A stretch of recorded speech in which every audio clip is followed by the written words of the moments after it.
Hi friends, எல்லோருக்கும் வணக்கம். எல்லோரும் எப்படி இருக்கீங்க? நல்லா இருக்கீங்களா? இன்றைக்கி அந்த கதையோட அடுத்த பகுதி தான் பார்க்க போகிறோம். அதுக்கு முன்னாடி நீங்கள் செய்ய வேண்டிய விஷயம் என்ன அப்படின்னு கேட்டிங்கன்னா, மறக்காமல் நம்ம அந்த சேனலை சப்ஸ்கிரைப் பண்ணிக்கங்க. கீழே இருக்க பெல் பட்டனே கிளிக் பண்ணுங்கள். அப்போ தான் நான் போடுற வீடியோஸ் எல்லாமே உங்களுக்கு உடனுக்குடனே நோட்டிஃபிகேஷன் வரும். ஸோ மறக்காமல் சேனலை சப்ஸ்கிரைப் பண்ணி பார்த்துட்டு எங்களுக்கு சப்போர்ட் பண்ணுங்கள் ஃப்ரெண்ட்ஸ். வாங்க நம்ம கதைக்குள்ளே போகலாம்.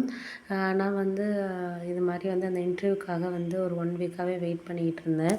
எப்படியாச்சும் அந்த இன்டர்வியூவில் செலக்ட் ஆகிடணும் அப்படிங்கிற ஒரு இதில் தான் இருந்தேன். ஏன் அப்படின்னா வேலை இல்லைங்கிறதுக்காட்டியும் நம்ம சொந்தக்காரவங்க வர்றவங்க போகிறவங்க நம்ம பேசுகிறத நம்மளால் வந்து அந்தளவுக்கு இது பண்ணிகிட்டு இருக்கவே முடியாது. ஏன்னா நம்ம நல்லா படித்து எல்லாத்துலேயும் வந்து நல்ல மார்க் எடுத்து ஆனால் நம்மளுக்கு ஒரு நல்ல வேலை கிடைக்கலங்கிறப்போ அது ரொம்ப ஒரு கஷ்டமான ஒரு விஷயமா தான் இருக்கும். இப்போ நம்ம வந்து ஒழுங்காக படிக்கலை, எதுலேயுமே வந்து ஒரு ரேங்க் எடுக்கலை, எதுவுமே இல்லை அப்படின்னா கூட நம்ம நினச்சிக்கலாம், சரி நம்மளுக்கு ஒரு நல்ல ஸ்கோர் இல்லை, அதனால தான் வந்து நம்மளுக்கு எங்கேயும் வந்து ப்ளேஸ் ஆக மாட்டேங்கிறோம், பண்ண மாட்டேங்கிறோம் அப்படின்னு சொல்லிட்டு இருக்கலாம்.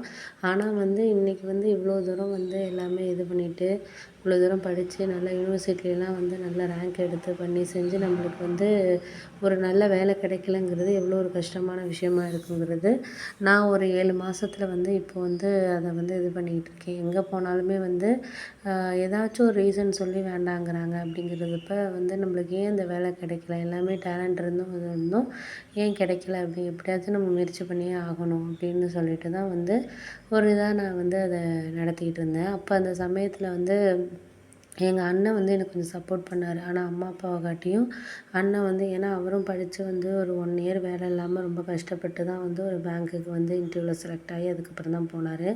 அதனால வந்து அவருக்கு என்ன ஒரு இதுன்னா, எப்படியாச்சும் வந்து நம்ம வந்து இது பண்ணி ஆகணும் அப்படிங்கிற மாதிரியான ஒரு எண்ணத்தில் வந்து அவர் இருந்தார். எனக்கு வந்து கண்டிப்பாக ஒரு வேலை வாங்கி எப்படியாச்சும் நம்ம இது பண்ணிடணும் அப்படிங்கிறனால அவங்க ஃப்ரெண்ட்ஸுங்க மூலியமாகவும் நிறைய ரெக்கமெண்ட் பண்ணார். ஆனால் வந்து வேலை ஒரு சில இடங்களில் கிடைச்சாலும் போயிட்டு வர்ற மாதிரி இல்லை, ஹாஸ்டலில் ஸ்டே பண்ணுற மாதிரி இருந்துச்சு.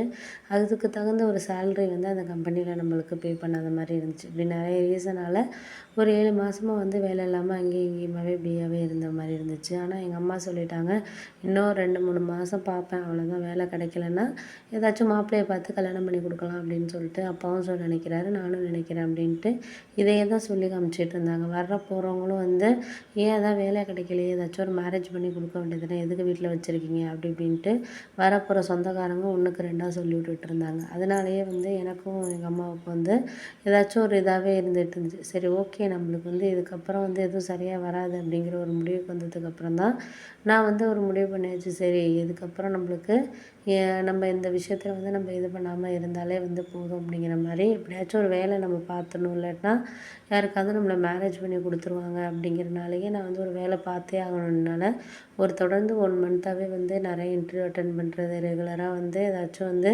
ஆன்லைனில் பார்த்து ஏதாச்சும் ஒரு வேக்கண்ட் இருந்துச்சுன்னா உடனே போயிட்டு நான் இது பண்ணுறது அப்படி தான் இருந்தேன்.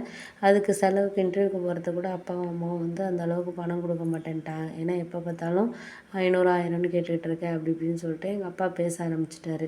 அவருக்கு எப்படின்னா பணம் வந்து என்னமோ இது மாதிரி ரொம்ப கணக்கு பார்த்து செலவு பண்ணுவார். அப்படி இருக்கிறவர் எப்படி கொடுப்பாரு அப்படிங்கிறதுனால சரி ஓகே, நம்ம வந்து நானாகவே வந்து என்ன பண்ணேன்னா, எனக்கு வந்து கொஞ்சம் டைலரிங் தெரிஞ்சதுனால இடையில வந்து துணியெல்லாம் தைச்சு வந்து பக்கத்தில் இருக்க ஒரு அக்காவுக்கு வந்து கொடுக்குறது அந்த மாதிரி பண்ணிக்கிட்டு இருந்தேன்.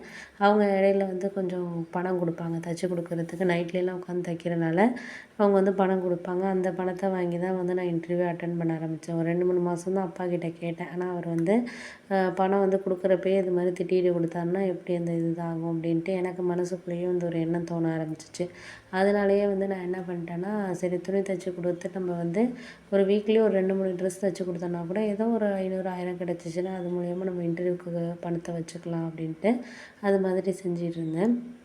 அப்போ வந்து சரி ஓகே, இந்த தடவை நம்மளுக்கு இந்த வேலை கண்டிப்பாக கிடைச்சே ஆகணும் அப்படிங்கிற மாதிரி ஒரு முயற்சியில் தான் வந்து நான் இந்த தடவை இன்டர்வியூ அட்டென்ட் பண்ண போனேன். அங்கே ஒரு 2, 3 ரவுண்டு இன்டர்வியூ வந்து வச்சாங்க.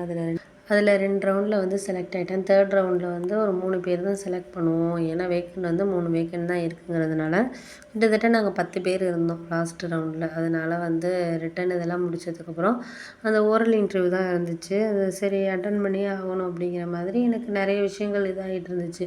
சரி பார்ப்போம், ஏதாச்சும் ஒரு வாய்ப்பு நம்மளுக்கு கிடைக்கும் அப்படிங்கிறதுனால சரி பார்த்துக்கலாம் அப்படின்ட்டு நான் இருந்தேன். அதுக்கு அடுத்த ஒரு 2, 3 நாள்லேயே வந்து இன்டர்வியூக்கான இது வந்து ப்ராசஸ்லாம் சொன்னாங்க. இது மாதிரி வந்து அட்டன் பண்ணுறதுக்கு பார்க்குறதுக்கு எந்த டைமிங் என்னன்ட்டு. அதுக்கும் நான் போயிட்டு அட்டெண்ட் பண்ணேன். ஆனால் வந்து அவங்க சொன்னாங்க, மெயில் உங்களுக்கு வரும். நீங்கள் அத பார்த்துட்டு ஓகேனா நீங்கள் வந்து ஜாயின் பண்ணலாம். எங்களோட கம்பெனி ரூல்ஸ் எல்லாம் பார்த்துட்டு அப்படின்னோனே, சரி ஓகேன்னு நானும் ஒரு 3 டேஸ் வரைக்கும் வெயிட் பண்ணேன். அதுக்கப்புறம் எனக்கே கொஞ்சம் நம்பிக்கை இல்ல என்னடான்ட்டு. ஏன்னா அவங்க 3 to 5 டேஸில் நாங்கள் வந்து உங்களுக்கு அனுப்பிடுவோம் அப்படிங்கிற மாரி சொன்னாங்க. ஆனால் அனுப்பவே இல்லைன்னோனே எனக்கு கொஞ்சம் நம்பிக்கை போயிடுச்சு. மற்ற கம்பெனி மாதிரி தான் இதுவும் போல இருக்குது. இந்த வேலையும் நம்மளுக்கு கிடைக்கல அப்படின்னு சொல்லிட்டு நான் ரொம்ப ஒரு மாரி மனசளவில்